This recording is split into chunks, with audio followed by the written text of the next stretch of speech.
Hey, I'm sorry, y'all. I was in heaven. Right. Oh, man, that's a beautiful song, It is a Shaana. beautiful song. That was Heaven, and that was my cousin Chuck Finney singing the lead on that. And that is, of course, the Mighty Airs. We'll have to, but before the end of the program, read over the graphic so Oh. that people have the exact. Because I can't really see it from here. Yeah, I think it so. got All cut I off see a is the little bit. March 28th thing. So we Right. have to give the exact dates and times and locations. I agree. I Okay. agree. Just so that y'all know, we're going to give you that information. But trust me, it's going to be March 28th, 2010. Was I just being bossy? Did you feel like I was being bossy just then? You roughed me up a little bit, but I wasn't going to flinch. Sorry about that. Yeah. I was trying to get it done. All right. Well, listen. With that said, I've done my part. Told you that was heaven, of course, and by whom. Now, let's move on. Let's move on. Okay? Go ahead. All right. I was asking permission. Don't be smart, Michael. Okay. All right. Let's introduce our esteemed guest. Sister Nzinga has joined us from Nzinga's Cultural Connection in Wilmington, Delaware. Welcome to In the Upper Room. Yes, Sister. welcome. Thank you to you both. It's a pleasure being here, and thank you for inviting me. Oh, yeah. Well, it's been a long time coming. I'm a long time fan and customer, right? That's right. It's been years. And, we talk about people who laid foundations and who opened doors. Shaana. Nzinga is one of the first people who opened her door to me so that I could display my artwork. Oh, get out, really? Yes, in her establishment. And I was That's honored. fantastic. I didn't know that. Oh, yeah. She's humble. She's quiet. But she's been involved. She had an event yesterday. Yes, We want to yes, hear yes. all about it, Hear please. about it? Oh, wow.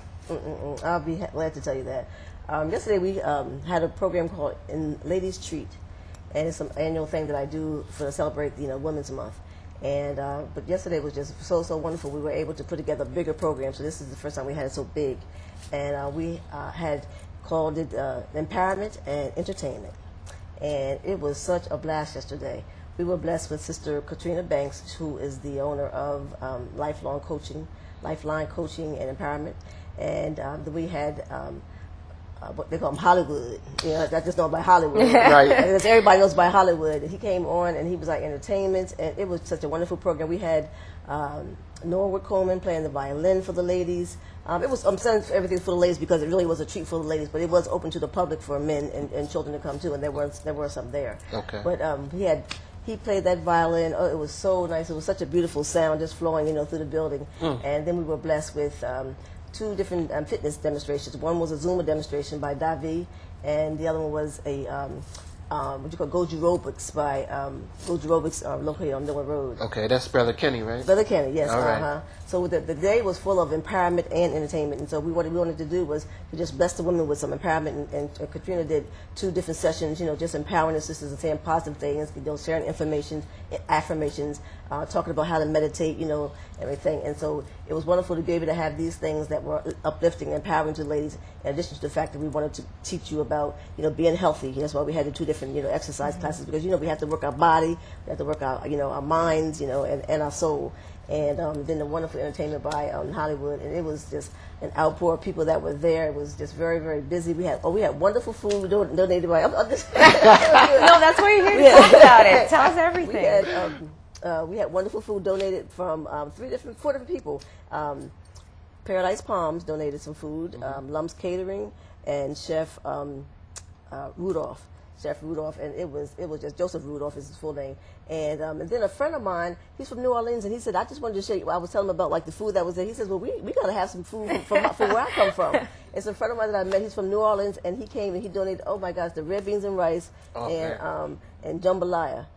He said he had some food from New Orleans there. So it was a nice spread of food because the Paradise Palms is Caribbean food. Right. The other food was good old soul food and stuff. It was just excellent. And we had a gentleman, Rashad, how can I forget him, called The Art of Massage. Rashad, he was there doing massages for the ladies. Wow. I'm telling you, for everybody, and it was just wonderful. So we had empowerment, we had entertainment, and it was very, very good. Well attended. See that? I was so happy when people supported me. People shopped and mingled and met people, and it was wonderful. It was a wonderful day, and the weather was just so perfect. So perfect. Yeah. So I think everybody that came and supported it was a very, very good program yesterday. But that's how you do it, though. You know, seriously, that's how you do it. I worked hard towards that, and you know. Yeah. And I would like to thank you know, all the people who donated their time, you know, to make it successful. The management of Shop Today 27, the other tenants, business owners in the building, and definitely, you know, everyone that performed or provided a service. I'm so grateful to be able to have friends that, you know, we can you know, support each other in some of the efforts that we're doing, and it turned out to be just a wonderful day. And everybody was really pleased. I'm interested. Tell me why you think it's so important to have the message of empowerment spread. Oh, I mean, we have to be empowered, you know. So the empowerment is about being able to. I guess what I mean, I don't mean to, but I guess what I mean is people have different ideas when they hear the word empowerment. So what aspect of empowerment were you trying to get across in your event yesterday, and why was that aspect of it so important? Oh, okay. Well, again, the empowerment we were talking about, it's important that we not just, you know, just go about our daily day. We have to empower ourselves to be good. First of all, to be good thinkers. You know, to make good decisions. We have to empower ourselves to take care of our body, so we are able to do things that we need to do. So it's about, you know, just being and to definitely be able to have a relationship with the Creator. You know, so the empowerment is having knowledge of self. You know, being in touch with yourself, being in touch with, you know, and I'm saying yourself because we're all one, and you know, being you know, having a relationship with the Creator, having a foundation, taking care of your body. You know, it's all included, because for me it's just all of one, and working towards being the best person that you could be, it's really all inclusive. You know, it's just part of, you know, developing who you are.